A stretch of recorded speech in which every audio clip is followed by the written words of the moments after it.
que aman la música, pero son apasionados. Hay jóvenes, aún adultos, que se levantan, tienen su ídolo, se levantan y comienzan a escuchar esa música y durante el día en el auto y se van a dormir y tienen pósteres y van a los recitales y son capaces de pagar, por lo menos en Estados Unidos, miles de dólares, $4,000, $5,000 para estar en la primera fila y ver a sus ídolos y lo alaban y no tienen ningún problema, hacen todo tipo de sacrificios para estar cerca de sus ídolos. Poder sacarse un selfie, si es posible, sería lo máximo. Hay otros tipos de apasionados. Pensemos en los terroristas suicidas, en esos fundamentalistas que detonan una bomba en medio de una multitud. Yo me acuerdo de hace muchos años, quizás unos 20 años, un joven palestino de 20 años que entró en Israel, en un restaurante lleno de gente, con una bomba atada a su cuerpo y la detonó ahí y mató a 20 israelitas y hirió a decenas. Fue horrible, como pasa con mucha frecuencia, lamentablemente. Al día siguiente, yo vi la entrevista, por eso me quedó grabado, ¿no? Lo entrevistaron al padre de este joven terrorista suicida. Y él con una sonrisa dice: yo me siento tan orgulloso por mi hijo, por lo que hizo. Y lo único que lamento es no tener 10 hijos más que hicieran lo mismo. ¿Qué es eso? Bueno, eso es maldad. Eso es odio. Es cierto, pero también eso es pasión. Fanatismo es pasión. Lo hizo por Alá. Lo hizo por la causa islámica. Así es la pasión. Así es la pasión, Nos lleva a sacrificarlo todo, aún si es necesario en nuestra propia vida. ¿Quién es un apasionado de Jesucristo? ¿Será que tenemos que ser apasionados de Jesucristo? ¿O simplemente recibirlo en el corazón y venir a la iglesia y nada más? Bíblicamente,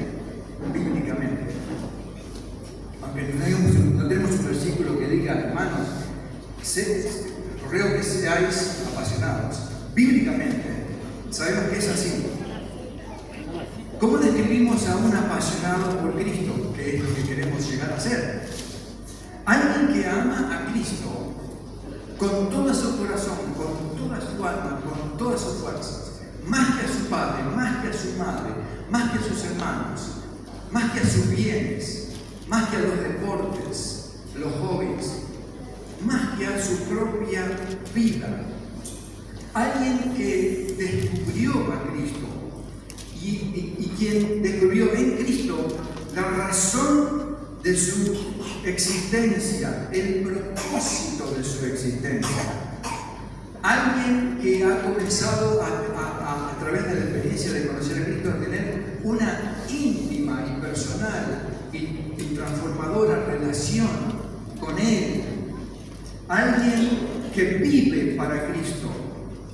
Alguien en quien la pasión de Cristo se transformó en su propia pasión. La pasión de amar a Dios, la pasión por las almas, la pasión por los perdidos, la pasión por los hermanos extraviados o descarrilados. Esa pasión de Cristo ahora encarnada. Porque Cristo está viviendo en Él. Y Él se da cuenta, y Él lo sabe, y Él lo descubrió. Y ese Cristo resucitado, ascendido, ahora, viviendo en Él, a través del Espíritu Santo, lo lleva a amar como Cristo amó. Amarlo a Cristo entrañablemente, apasionadamente, y amar al mundo de tal manera que estamos dispuestos a dar y a darnos. Un auténtico apasionado de Jesucristo no puede disimular su pasión, no quiere disimular su pasión. La pregunta es, hermano, y me hago la pregunta, y si ustedes me están viendo ahora como Jorge Nemec, el verdadero apasionado por Jesucristo, no, que me estoy apasionando Sí. Pero vamos a tener otro ejemplo, ¿cierto? No me miren a mí. Yo estoy con ustedes. La pregunta es, ¿te identifica la gente de tu círculo? ¿Te identifica la gente de tu círculo como un apasionado por Jesucristo? No si te identifica la gente como un cristiano. Eso no significa nada. No como un nazareno, eso no significa nada. No como un bautista. Muchas veces es todo lo contrario. Este es un bautista. Este es un nazareno. No. Te identifica la gente con un apasionado por Jesucristo. Puede decir la gente de mí, este hombre es como verlo a Cristo. No lo puedo creer. Conozco muchos cristianos, pero este es diferente. ¿Qué tiene? Este tiene pasión por Cristo. ¿Cuánto necesita nuestro mundo, hermanos? Siempre fue, pero más en estos días, Más en estos días. ¿Cuánto necesita el mundo este tipo de cristianos? Los normales. Cristianos normales. ¿Y quién es un cristiano normal? Un cristiano apasionado por Cristo es un cristiano normal. Un cristiano que no está apasionado por Cristo no es un cristiano normal. Es un cristiano común. Hermano, yo no quiero ser común. Y espero que vos no quieras ser un cristiano común. Quiero ser un cristiano normal. Un cristiano bíblico. John Wesley, el fundador del metodismo, dijo: enciéndete con el fuego de la pasión de Cristo, y los hombres vendrán desde lejos a verte arder. De tantos ejemplos en el Nuevo Testamento quiero tomar al apóstol Pablo, a quien considero el arquetipo de un discípulo apasionado. Y de él vamos a tomar algunas lecciones para nuestra vida. Algo que descubrimos en la autobiografía de Pablo, que Alcides leyó en Filipenses capítulo 3, el pasaje tan conocido, tan precioso. Lo que descubrimos en ese pasaje es que Saulo, ya era un hombre apasionado antes de su fundación. Apasionado, obviamente no por Jesucristo. Por Jesucristo apasionadamente lo perseguía y lo aborrecía. Pero él era un hombre con pasión. No era un impío, un incrédulo, un pagano. Él era un verdadero adorador de Jehová. Amaba a Dios, amaba la ley, amaba las tradiciones y se sentía muy orgulloso por su origen, por sus logros, por su justicia personal. Ahí menciona: ¿quieren que me gloríe la carne? Bueno, miren, yo más que ustedes, porque lo hacía mucho tiempo. Entonces menciona: yo fui circuncidado el octavo día, hebreo de cuna, linaje de Israel, hebreo de hebreos, de la tribu de Benjamín, la élite de todas las tribus, la más importante. Y como si esto fuera poco, pertenecí a la secta de los fariseos, la secta judía más celosa, más apasionada por la observancia de la ley y las tradiciones, etcétera, etcétera, etcétera. Esa era su identidad antes de Cristo. Un hombre muy seguro de sí mismo, orgulloso de su raza, de su prestigio, de su ascendencia, de su devoción a la religión, de su justicia personal. Pero en el versículo 7, que me voy a poner los anteojos, hace 30 años no me precisaba. Versículo 7 dice: pero, y ese pero describe que a continuación el concepto que sigue se opone al anterior, ¿verdad? Pero, así yo era antes y así era mi identidad. Pero cuantas cosas eran para mi ganancia, las he estimado como pérdida por el amor de Cristo. Y ciertamente aún estimo, no solo que las estimé, sino que aún estimo todas las cosas como pérdida por la excelencia del conocimiento de Cristo Jesús, mi Señor, por amor del cual lo he perdido todo y lo tengo por basura para ganar a Cristo. ¿Cómo es posible un hombre adulto de esa categoría, un hombre de alta educación, un hombre con esa filosofía de vida bien establecida, un hombre que practicaba escrupulosamente un sistema de valores éticos, morales y religiosos, de tal manera que no había otro como él? ¿Cómo es posible que un hombre tal que había comenzado a perseguir a los cristianos, a llevarlos a la cárcel, a la muerte, y a perseguir obviamente a Jesucristo con el deseo de borrar del mapa a los cristianos, cómo es posible que este hombre haya experimentado un cambio tan dramático? La respuesta es obvia, ¿verdad? Porque se encontró cara a cara con Jesucristo. Y ahí tenemos la historia bien conocida en Hechos capítulo 9, la dramática experiencia de la conversión de Pablo. Ahí camino a Damasco, con la autoridad del sumo sacerdote de llevar presos a los creyentes en Damasco. Ahí Jesús lo intercepta con esa luz refulgente, cae al suelo. Él sabía que era una visión celestial, obviamente. Pero ¿quién era? ¿Quién era? ¿Era Jehová que le hablaba? ¿Era un ángel de Dios? Señor, ¿quién es? Y se le cruzó por la cabeza, digo yo, ¿no, verdad? Que era Jesús. Señor, ¿quién eres? Yo soy Jesús, a quien tú perteneces. ¿Cómo? No puede ser. ¿Tú eres Jesús? No podemos especular lo que pasó en segundos. No quiero especular, porque después estuvo 3 días para tener revelaciones de Jesucristo.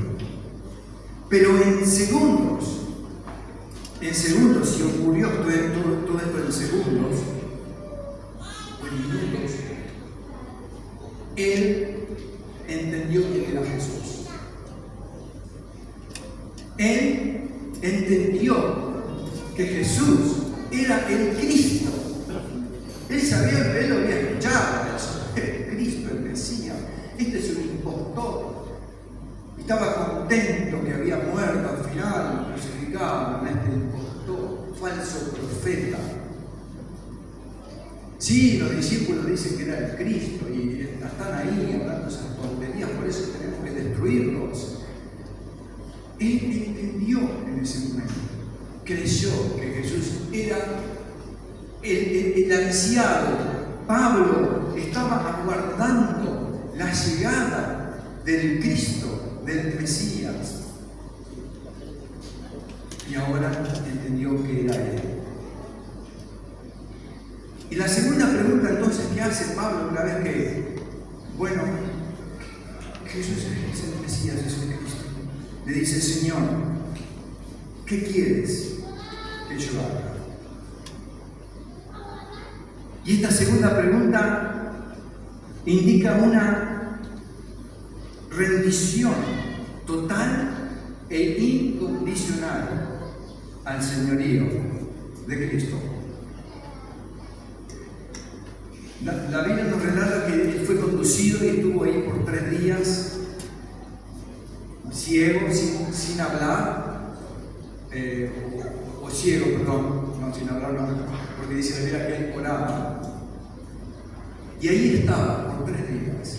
Qué interesante, ¿no? Cuando estemos con Pablo, yo le iba a preguntar a Pablo: contame, en esos 3 días, ¿qué te habló el Señor Jesús? Tuviste esa revelación inicial, esa luz, y después. Dice la Biblia que cuando Ananías entró por él, sabemos la historia, y le cayeron escamas de los ojos. Y se toma a eso como un simbolismo de la visión espiritual que él recibió, ¿no? Se cayeron unas escamas y empezó a ver.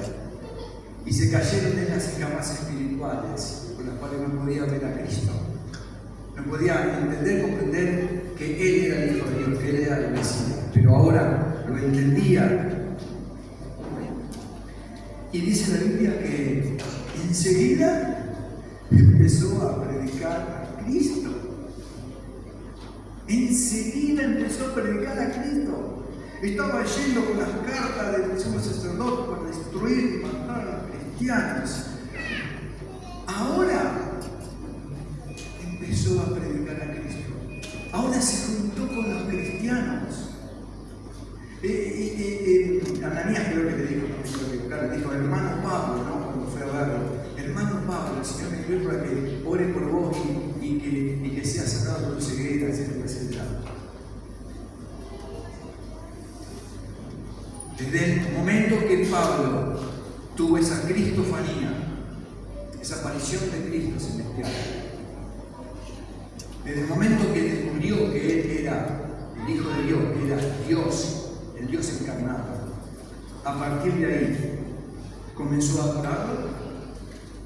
A partir de ahí, ese odio anterior que tenía por Cristo y por los cristianos, ahora se transformó en un amor apasionado por aquel a quien persiguió, por Jesucristo, y un amor apasionado por su iglesia.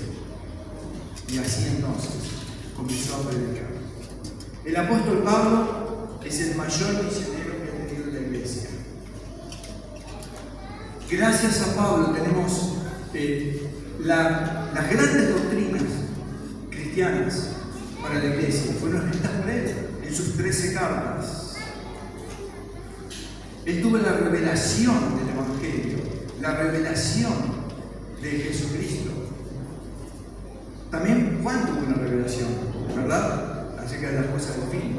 Pero Pablo, Dios lo comisionó, lo eligió para que él sea el transmisor de las verdades, de las doctrinas de la fe cristiana.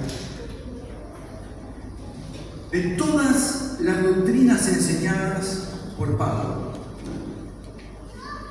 ninguna es más importante que la doctrina de la persona y de la obra del Señor Jesucristo.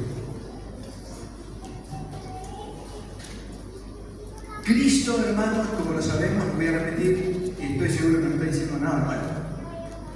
Cristo es el centro, no solamente el Nuevo Testamento, sino el centro de la vida. Cristo es el centro de la iglesia. Cristo es el eje de la iglesia. Cristo es el eje del cristiano. La Biblia habla de Cristo como el Salvador, el mediador, el sumo sacerdote, cabeza de la iglesia, fundamento de la iglesia. Es el creador y el sustentador de todas las cosas. En Él, Cristo, dice Pablo, fuimos aceptados. En Él fuimos justificados. En Él fuimos santificados. En Él, dice Pablo, estamos completos. Todo lo tenemos en Cristo. Pablo enseña que Cristo es suficiente, que lo que necesitamos los cristianos es a Cristo y a nada más, y a nadie más. Nuestra seguridad reposa en Cristo, porque en Él estamos completos. En lo que Él es y en lo que Él hizo por nosotros. Nunca está en lo que yo soy, en mí mismo y en lo que yo hago. No importa la buena intención, como Pablo, con toda su pasión, con toda su intención de agradar a Dios, no se dio cuenta que estaba haciendo todo lo contrario. No podemos agradar a Dios fuera de Cristo. Es imposible. Imposible. Pablo dijo cosas maravillosas como: yo voy a empezar, ustedes terminen. Para mí el vivir es todo lo puedo en que me... A veces decimos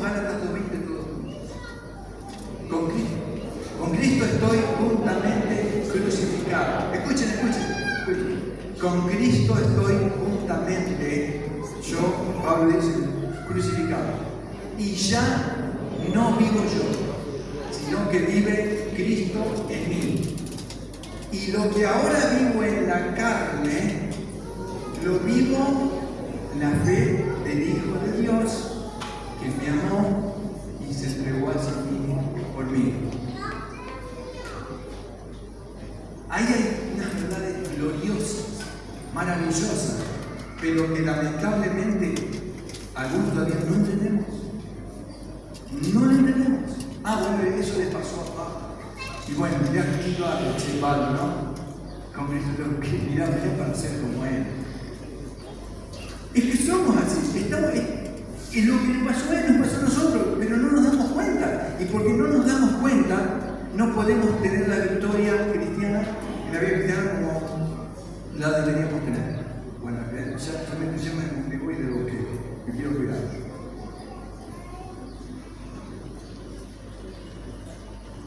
La meta de Pablo era, en su vida, conocerle más a Cristo. Pero mirá, ya lo conoció.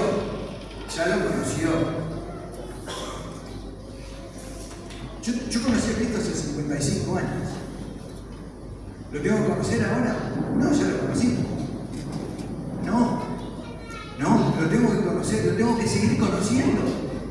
¿Y para qué? Si ya lo recibí en mi corazón, ya soy salvo, ya se me muero hoy y me voy al cielo. Es que fuimos llamados para conocerle. La salvación implica no solamente un escape del infierno y me voy al cielo. La salvación es la salvación de mí, la salvación del poder del pecado. Es la transformación de mi vida a la imagen de Cristo. Por eso tengo que conocerle. La meta de Pablo era conocer más y más al Señor y ser como Él. Predicarlo al mundo, ayudar a los creyentes a que vivan la vida en Cristo a full y sean transformados a su imagen.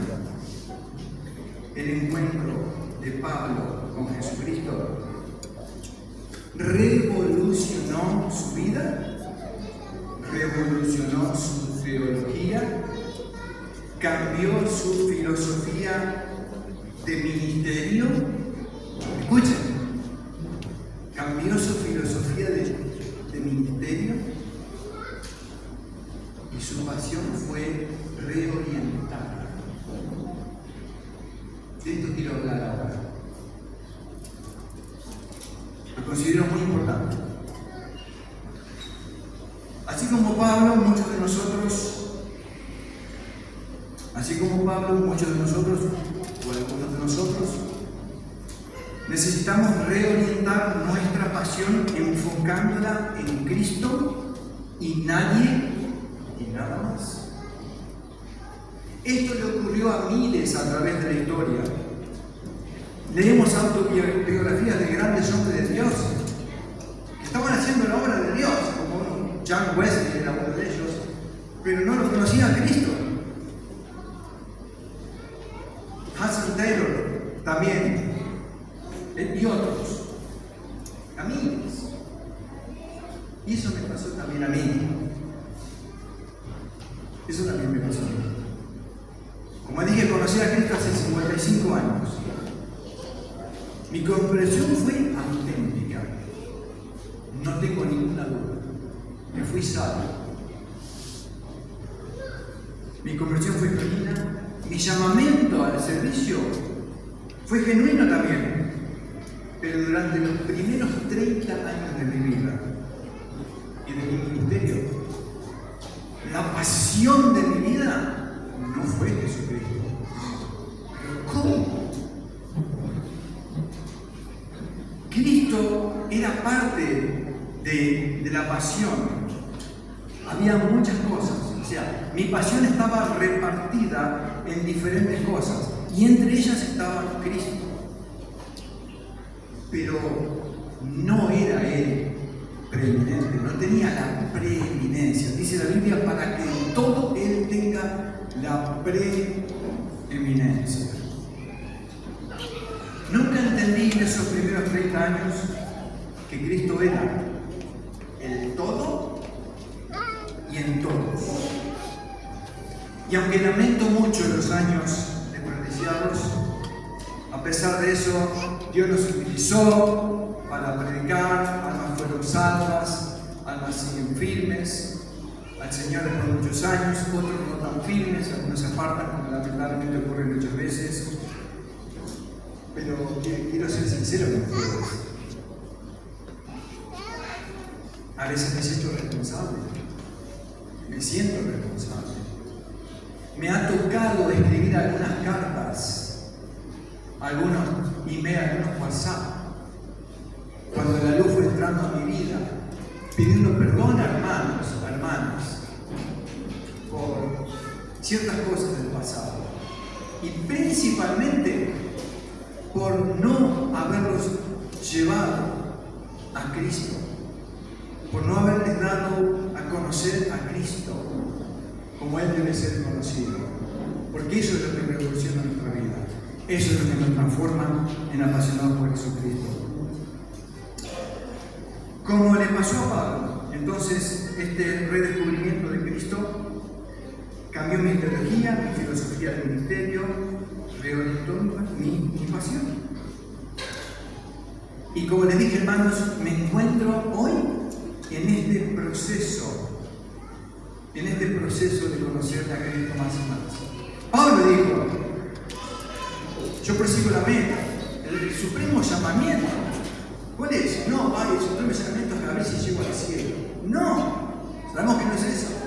El supremo llamado para ser transformado en imagen de Cristo, para que finalmente ya no viva yo, sino que Cristo viva su vida en mí. Pero ya lo tengo a Cristo en mi corazón.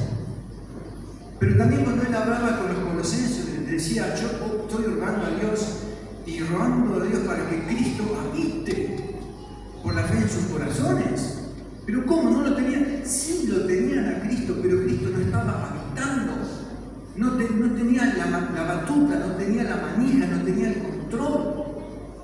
Ese es nuestro problema, hermano. Es muy simple, es muy sencillo.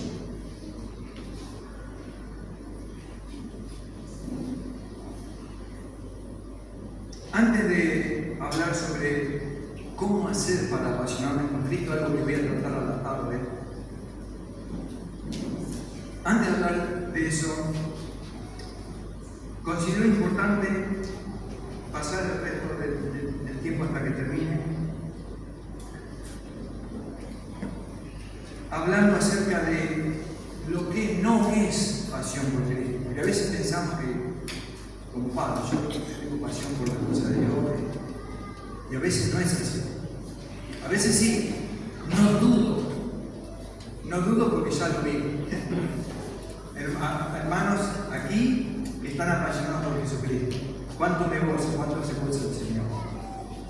Pero no dudo también, tampoco que algunos que piensan que están apasionados y no están. Bien, tres cosas quiero hablar. ¿Qué no es tener pasión por Cristo? Tener una relación con Cristo no equivale a tener pasión por Cristo. Bíblicamente, la salvación es a través de recibir a Cristo en nuestra vida como nuestro Señor y Salvador. Lo sabemos muy bien. Ahora, cuidado, porque se ha hecho una teología en todo el mundo. Para ser salvo vos tenés que levantar la mano y recibir a Cristo. Decís esta oración, repetida: Señor Jesús, te recibo en mi corazón. Amén. A veces no pasa nada, cuidado. No es una mantra, no es una oración mágica. No somos salvos por una oración. Nadie es salvo por una oración. Somos salvos cuando depositamos nuestra fe en el Señor Jesucristo, con todas las implicaciones que eso tiene, ¿verdad? Por eso yo soy uno de los que no quiero apurar a nadie a convertirse. Es una obra supernatural del Espíritu Santo en el alma. La persona tiene que estar iluminada, tiene que estar convencida de su pecado, venir a Cristo con su pecado y creer en Cristo. La salvación es más que recibir algo, es llegar a ser alguien. La salvación es más que Recibir algo es entrar en una relación con Cristo. Por eso Jesús habló mucho de conocerle. Esta es la vida eterna, que te conozcan a ti, el único Dios, y a Jesucristo a quien has enviado. La palabra conocer, también cuando dice, muchos me dirán aquel día, Señor, Señor, en tu nombre, y yo les declararé, nunca vos conocí. La palabra griega, ginosko, es una relación entre dos personas. Es una relación vital, dinámica, orgánica, entre dos personas. No es un conocimiento simplemente mental. Dice la Biblia, aquel que se une al Señor es un espíritu con Él. El día que nos unimos a Cristo, hemos entrado a ser uno con Él. Es una verdad tan gloriosa. No nos acostumbremos, hermanos, a esta verdad. Somos uno en Cristo. Es algo literal. En otras palabras, la salvación no solo consiste, entonces, como dije yo, en escapar del cielo, sino en entrar a una relación. Una relación que debemos cultivar. Una relación que debemos cultivar para conocerle, a fin de conocerle más y más a Él. Tanto en el Antiguo Testamento como en el Nuevo, Dios usa la relación matrimonial como símbolo de nuestra relación espiritual con Él, ¿verdad? Pensemos en una pareja de novios, se aman y se prometen amarse y deciden casarse y así, ahí van y se casan, se prometen amor y fidelidad para siempre, inician la vida de casados, amándose apasionadamente, respetándose, son inseparables, hablan juntos, disfrutan pasar el tiempo juntos, se expresan te amo, se abrazan, van tomados de la mano por la calle, abrazados, continúan enamorándose, se van conociendo cada vez más y más, se valoran. Nadie es más importante en la vida que el otro, ¿vieron? Nadie es más importante. Pero con el paso del tiempo, lamentablemente, como ocurre en muchos matrimonios, y los matrimonios cristianos no son la excepción, no tendría que ocurrir. No, bueno, pero no tendría que ocurrir. Pero ocurre. Por eso oramos por los hermanos, tenemos misericordia, los seguimos amando y los seguimos ayudando, ¿verdad? Eso ocurre, lamentablemente, ese amor comienza a enfriarse, ya no se extrañan, ya no pasan tiempo juntos, como al principio, ya no van tomados de la mano, ya no hay más abrazos, ese trato de ser respetuoso ahora se tornó en palabras ásperas, ofensivas, críticas, reproches. Esa unidad preciosa que por muchos años practicaron, esa comunión, esa relación preciosa, íntima, ahora dio lugar a una actitud individualista, cada uno por su lado, ahora están poniendo sus ojos en otras cosas y en otras personas, que es lo más grave. ¿Qué les pasó? Perdieron la pasión, continúan viviendo bajo el mismo techo, duermen en la misma cama, o sea, no están divorciados, ni siquiera están separados. Pero hay una separación espiritual y emocional, ¿verdad? Ya no te quiero más, no te quiero. ¿Qué te pasa? Perdóname, no te quiero, me voy. ¿Qué le pasó? ¿Qué le pasó? La llama del amor, la llama de la pasión disminuyó hasta que se extinguió. Hermanos, lo mismo nos ocurrió a muchos de nosotros, o a algunos de nosotros. Nuestra relación con Cristo sigue vigente. Él está en nosotros, porque dijo, no te dejaré nunca ni te desampararé. Y aquí está con nosotros todos los días hasta el fin del mundo.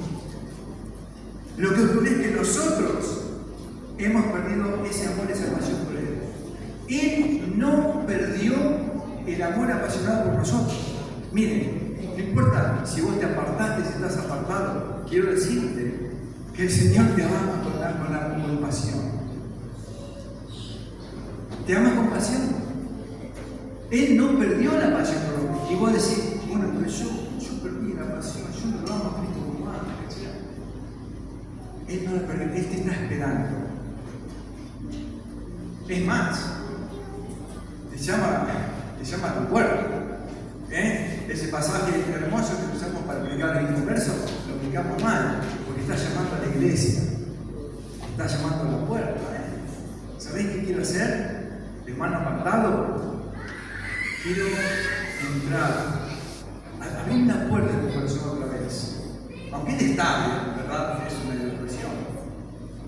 Quiero otra vez tener intimidad con vos. No porque yo no puedo vivir sin vos, es que vos no podés vivir sin mí.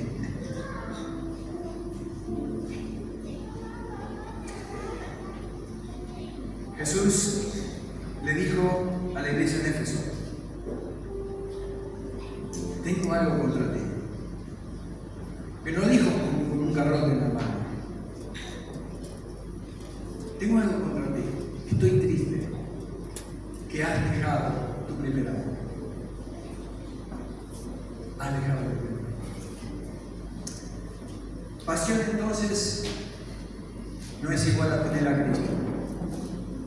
Pasión es otra cosa. Otra cosa que no es pasión por Cristo es el servicio cristiano. Naturalmente, un apasionado por Cristo es alguien que va a servir a Cristo con todo su corazón. Sin embargo, podemos trabajar en diferentes ministerios cristianos. Podemos servir a Cristo arduamente y no hacerlo movidos por pasión por Jesucristo. Por eso a la misma iglesia de Éfeso Jesús le dice: conozco tus obras, has trabajado arduamente. Sí, mira todo lo que hago, mira Señor, mira lo que hago, mira. Sí, lo veo. Pero lo que tengo que hacer es fíjate que no lo estoy mirando. Porque lo más importante de vos y yo es nuestra relación. ¿Cuál es tu motivación, hermano y hermana? ¿Por qué estás sirviendo a Cristo? Cualquiera sea tu ministerio, ¿por qué lo haces? ¿Por mera rutina? ¿Por obligación? ¿Porque hay que hacerlo? ¿Porque tenemos que servir en la iglesia? ¿Tenemos que servir a Cristo? Para no quedar mal, no quiero ser menos que otros. Lo haces quizás para llenar un vacío que hay en tu vida. Lo haces porque estás aburrido. Me siento solo. ¿Qué puedo hacer? Voy a hacer algo en la iglesia. Y ojo, que lo que podemos hacer lo podemos hacer muy bien. Pero no para la gloria de Cristo. No para Él. No por pasión por Él. Por otros motivos. Y lo peor sería si lo hacemos para nuestra propia gloria. No confundamos pasión por la enseñanza con pasión por Cristo. Podemos enseñar a los niños, podemos enseñar a adultos, liderar células, predicar aquí, abrir obras. Podemos hacer un montón de cosas. Y sin embargo no hacerlo por pasión por Cristo. No confundamos pasión por la música con pasión por Cristo, como dije, por la enseñanza y otras cosas, porque no son lo mismo. La tercera cosa que quiero decir y mencionar que no es pasión por Cristo, es pasión por la denominación. Ser devotos a las prácticas y a las tradiciones de la INAC o de cualquier denominación no es indicio de pasión por Jesucristo. Bíblicamente los creyentes debemos amar a la iglesia, así como Cristo amó a la iglesia. Sí. Es imposible amar a Cristo y al mismo tiempo no amar o menospreciar a la iglesia. La Biblia dice que Cristo es la cabeza de la iglesia. La iglesia es el cuerpo. No podemos decir a Cristo, a vos te amo, pero a la iglesia no la amo. Yo me quedo en casa y oro y te alabo solo, pero no me reúno con la iglesia. Es imposible. Estamos faltando, estamos viviendo el corazón de Cristo. Cuando Cristo vino a morir por su iglesia, vino a formar su iglesia, el conjunto de todos los salvados en el mundo. No, yo amo a Cristo, pero no amo a la iglesia. No puede ser nunca. Hermano casado, decide a tu esposa, querida esposa, amo tu cabeza, pero no amo tu cuerpo. ¿Qué puede pasar? No, la amamos entera.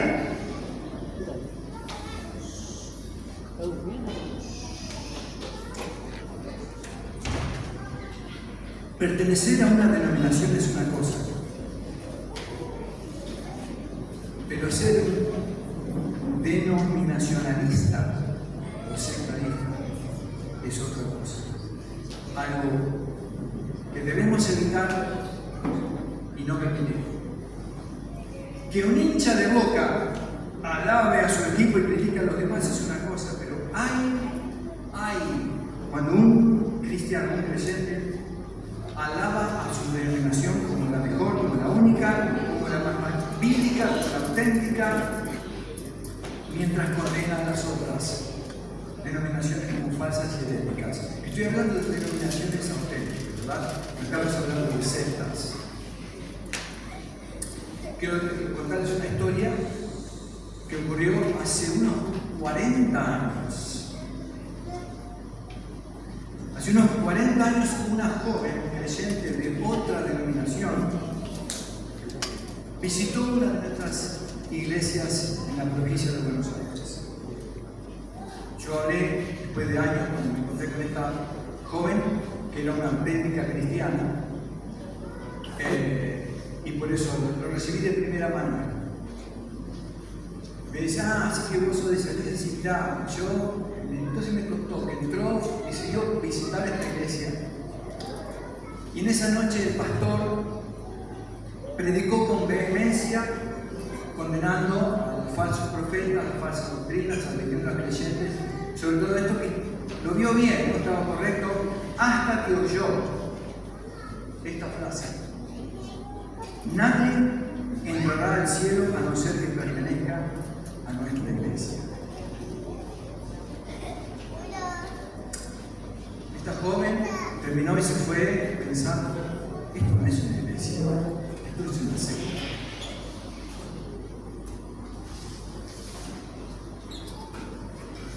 Este querido hermano, que era un auténtico seguidor de Cristo,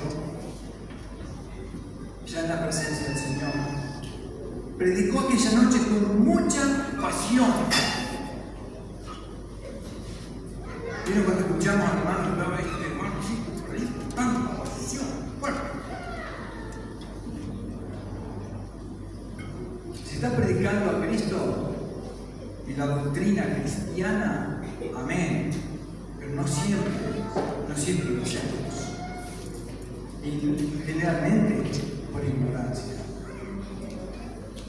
Este hermano aquella noche con mucha pasión predicó, pero pasión mal orientada, condenando las herejías doctrinales de otras denominaciones, pronunció sin percatarse una herejía doctrinal con la sentencia: nadie entrará al cielo a no ser por nuestra iglesia.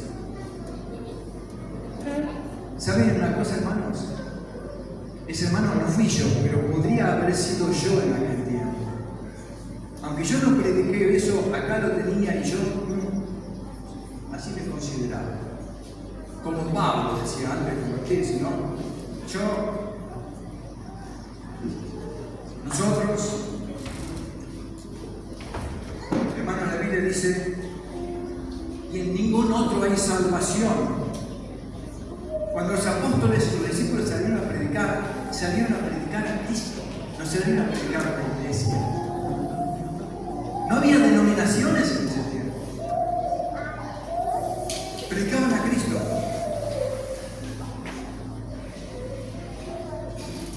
Y en el templo, dice de hecho, en el templo y por las casas no cesaban de predicar a Jesucristo. En ninguna otra salvación, pero nosotros hemos dicho, y en ninguna otra hay salvación.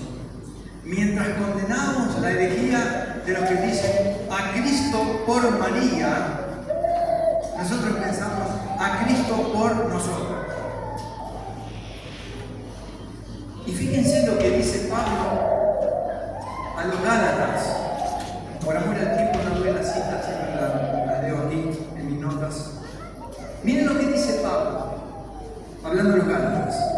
Y en el judaísmo aventajaba a muchos de mis contemporáneos de mi nación, siendo mucho más celoso, pasión, de las tradiciones de mis padres. Sabemos bien que aparte de la Torá, de la ley de Dios, el pueblo judío tenía el Talmud, las interpretaciones de la ley y las tradiciones que habían agregado durante tantos años. Y los fariseos, aparte de la ley, observaban a rajatablas con tanta pasión las tradiciones orales que habían recibido. Y esas tradiciones las ponían al mismo nivel que la Torá. La Biblia dice esto, hay que hacerlo, pero también hay que hacer esto. ¿Quién lo dijo? Lo dijo el hermano tal que vino de Yugoslavia, o el hermano Jorge que vino de Estados Unidos. Hace 100 años un hermano dijo esto, así que lo venimos practicando y eso. ¿Pero por qué? No. Tiene que ser así.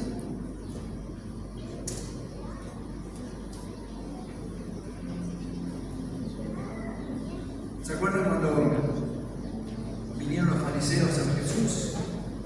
En Mateo 15 dijeron: ¿por qué tus discípulos quebrantan la tradición de las ancianas? Porque no se lavan las manos antes de comer. Agarramos por eso acá. Acá se ve que responde el que dice que es hijo de Dios, que quiere servir a Dios, alabar a Dios. ¿Cómo que tu discípulo, no sé, algunos comentaristas dicen que hasta se lavaban 12 veces las manos, así, en un ritual para lavarse las manos? ¿Cómo le respondió Jesús? ¿Por qué vosotros también quebrantáis el mandamiento de Dios? Jesús nunca alabó las tradiciones, nunca las condenó. Pablo a los colosenses condena las tradiciones, los rudimentos humanos, o sea, todo aquello que es agregado a la palabra de Dios, todo aquello que no condice con la persona y con la obra del Señor Jesucristo. Que decimos, no, está bien, Cristo, hay que amarlo, hay que seguirlo, pero ojo, que tenés que circuncidarte, tenés que guardar la ley, no tenés que ponerte esto, no tenés que ponerte el otro, no tenés que ir allá, porque tiene que ser así. Ese no es el Evangelio, no es el Evangelio. Es una intimidad con Él, es vivir guiados por el Espíritu Santo, obviamente conforme a la luz de las Escrituras. Sí, obviamente. Las Escrituras, nada más. Nosotros, así como cada denominación, tenemos nuestra propia identidad eclesial. Eso está bien. Es totalmente normal y aceptable. Está bien. Pero debemos tener mucho cuidado de no considerar las tradiciones como inspiradas. Por eso hay muchos que se resisten de pronto a un cambio, porque lo ven como que están pecando contra Dios. Ay, señores, si nos van a castigar, si ahora permitimos que pase esto en la iglesia, si llegamos a permitir que traigan instrumentos modernos a la iglesia, el Espíritu Santo nos va a dejar. ¿Qué?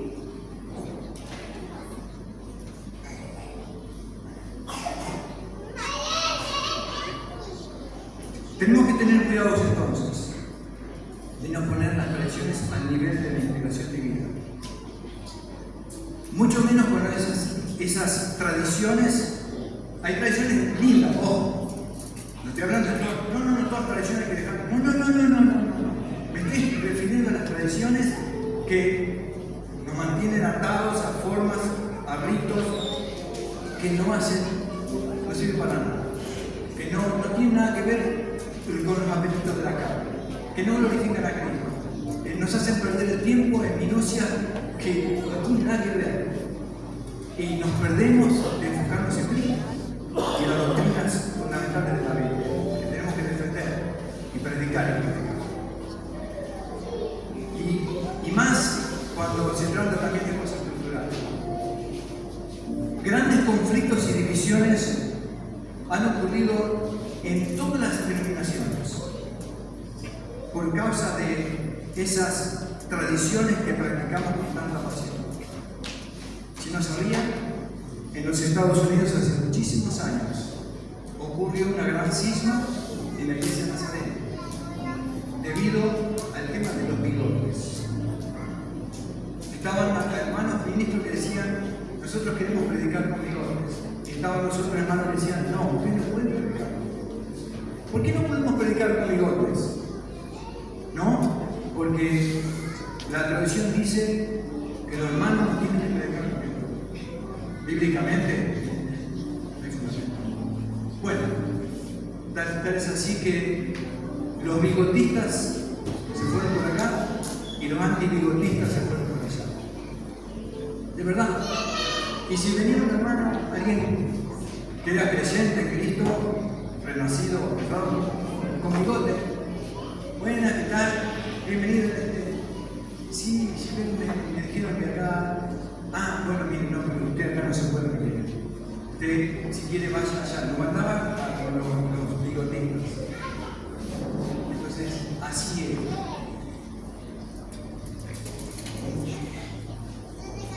Hermanos, si algún día nos vamos a dividir, que sea por una herejía destructora, que sea por un tema esencial a la fe, que sea por una herejía que distorsiona el glorioso evangelio y pone en peligro a las almas y a la iglesia. Eso es una herejía. Pero no cuestiones triviales que muchas veces no son ni temas bíblicos, sino son simplemente culturales. Que el Señor nos ayude a crecer en este conocimiento, a aprender a distinguir, como dice el Antiguo Testamento, entre el trigo y la paja. Queremos el trigo, queremos a Cristo, queremos la verdad. Vamos a conservar las tradiciones lindas.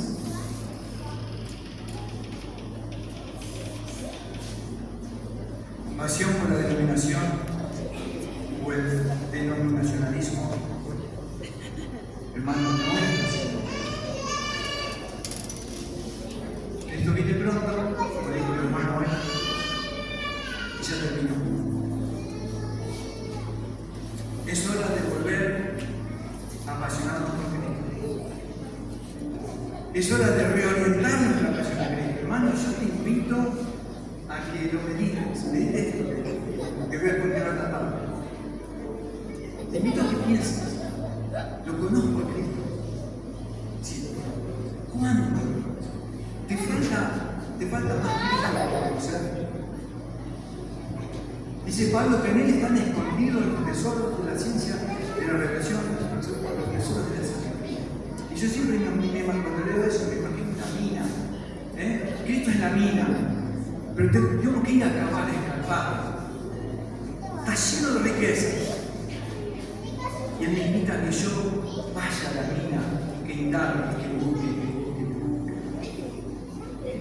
Por su pobreza nosotros fuimos enriquecidos. Y eso lo tomamos como bueno, me enriqueció porque soy salvo, ahora ese número voy al cielo. No, mucho más que eso. Llegar a ser como él. Cristo viviendo su vida en nosotros.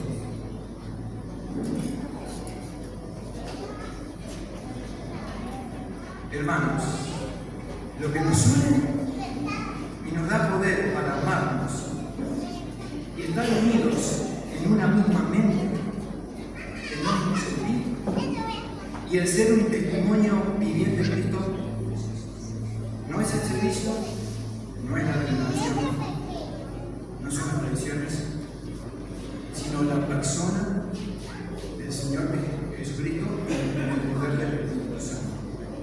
Es Cristo viviendo su vida en él. Es Cristo viviendo su vida en nosotros. Termino con las palabras del apóstol Pedro,